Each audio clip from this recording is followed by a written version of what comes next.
Welcome to Houston Real Estate Radio. I'm your host, Shanna Register, and every week we bring you news and information you can use on your next real estate transaction. This week, we have got a wild card weekend. I'm excited. We're doing a lot of different things today. Usually we have a theme for the overall weekend, but this weekend we've got a lot of sponsors weighing in.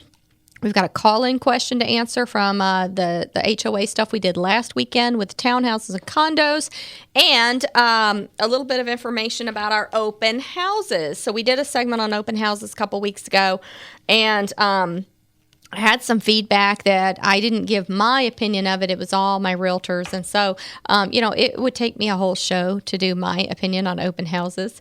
So I'm not going to go there today, but I will on a later date. I wanted to give my realtors a chance to give their feedback because they all do it a little differently. They're all a little bit different.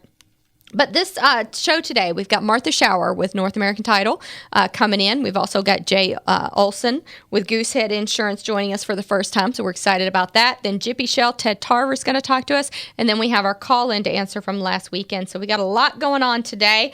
My main thing with open houses, though, that I want to make clear, I feel like my job as a broker on open houses is to just really make sure that my agents are safe and that my clients and their clients' houses are safeguarded.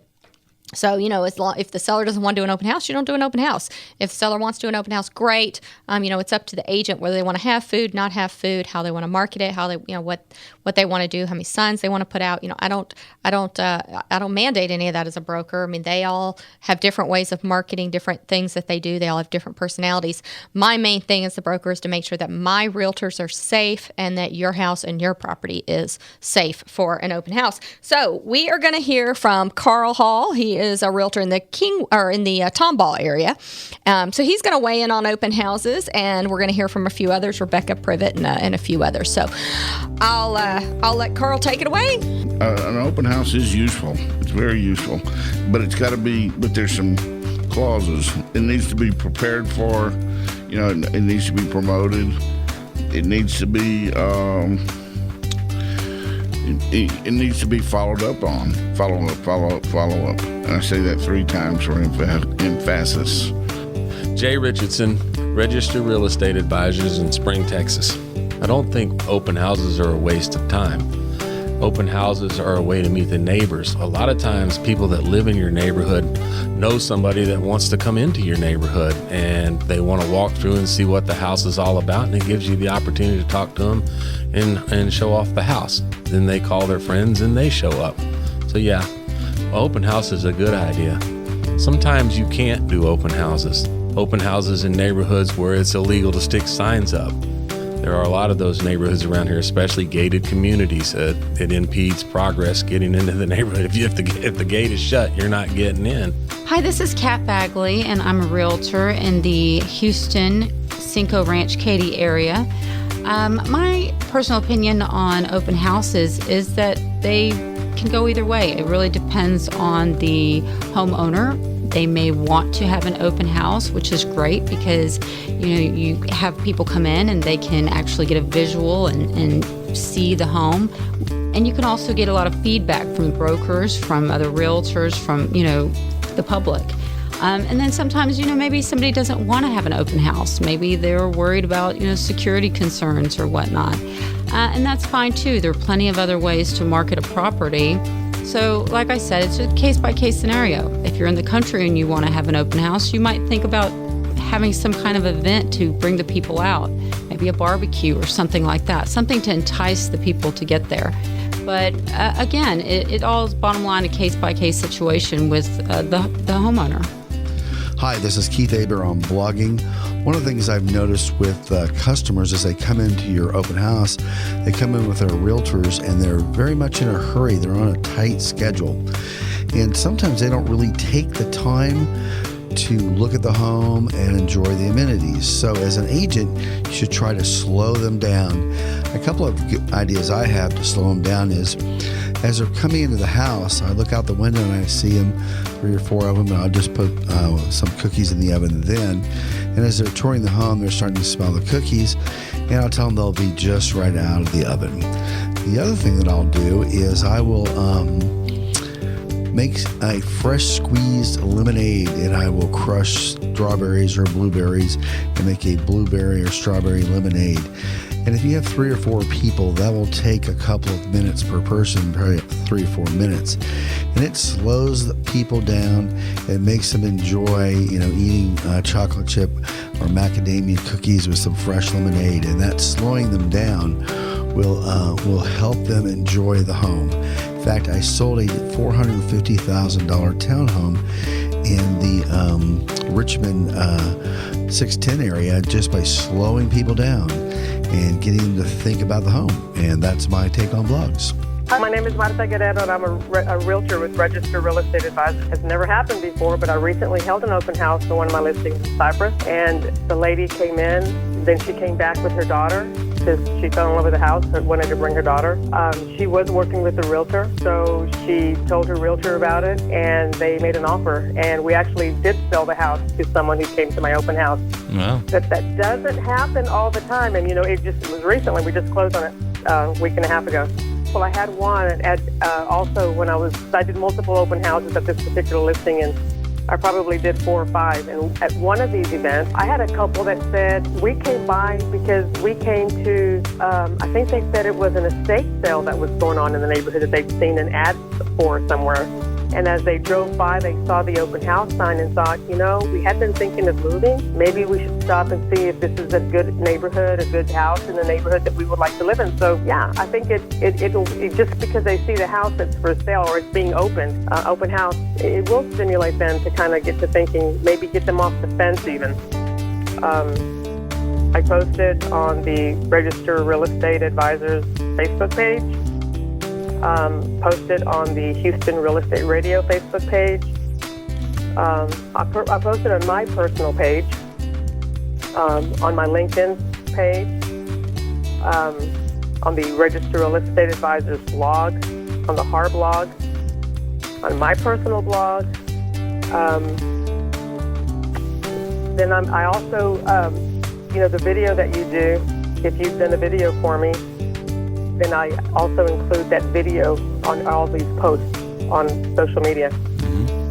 Okay. Meredith Catrip with Register Real Estate Advisors. I work in North Harris County and Southern Montgomery County. I do a lot of open houses, and I have worked with several buyers that I have met at open houses. I have actually worked with people that I have sold their houses when I met them at an open house. So I got a listing. I've gotten listings from open houses also. I have done open houses since the second week I was licensed. I do them all the time. I like doing them. I meet lots of people. It's good marketing for me. It's good feedback for the sellers of the house. I like doing open houses. We always have cookies and coffee.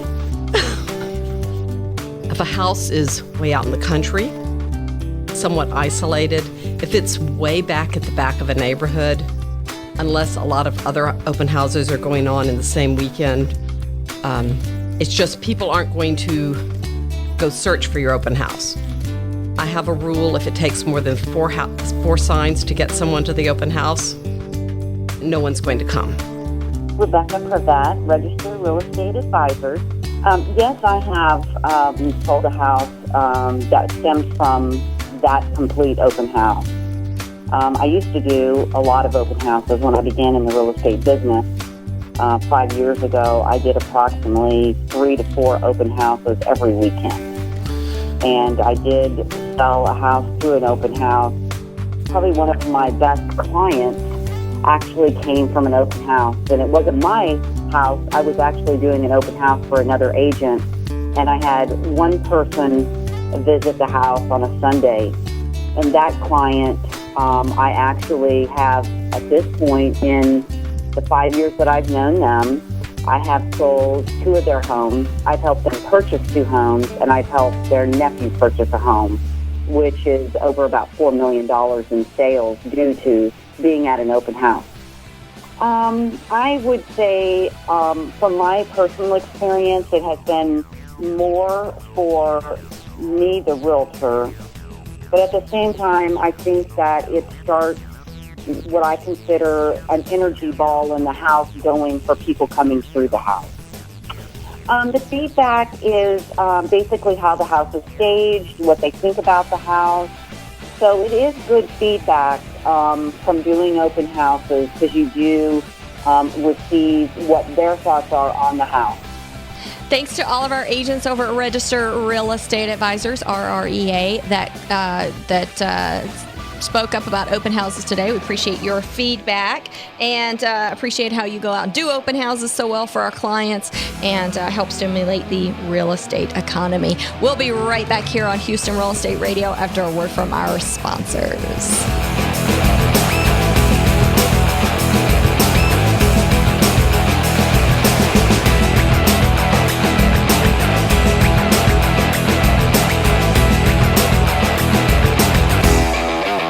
RREA Media has an exciting new product available to companies and organizations who are teaching classes and want to offer those classes online. Introducing Easy Distance Learning. Easy Distance Learning is a video-based distance learning system that allows companies and organizations to leverage their existing classroom content into a broader reach and increased revenues. Did you know that the rate of growth of distance learning is 10 times that of classroom education? And 66% of chief academic officers think distance learning is critical to their long-term strategy. Right now, 33% of higher education students are taking at least one online class. Companies and organizations not offering a distance alternative to in-class instruction risk being left behind. Video-based distance learning has three basic components: classroom capture, post-production, and content distribution. Easy Distance Learning is a comprehensive and modular system that covers all three components that can help your organization with what you are missing in offering a quality and convenient online learning experience. You choose the parts you need help with. Easy Distance Learning offers another revenue stream, a broader reach of your existing content, and a professional presentation with a great learner experience. Contact us today for a free estimate and see how Easy Distance Learning can take your company or organization to the next level.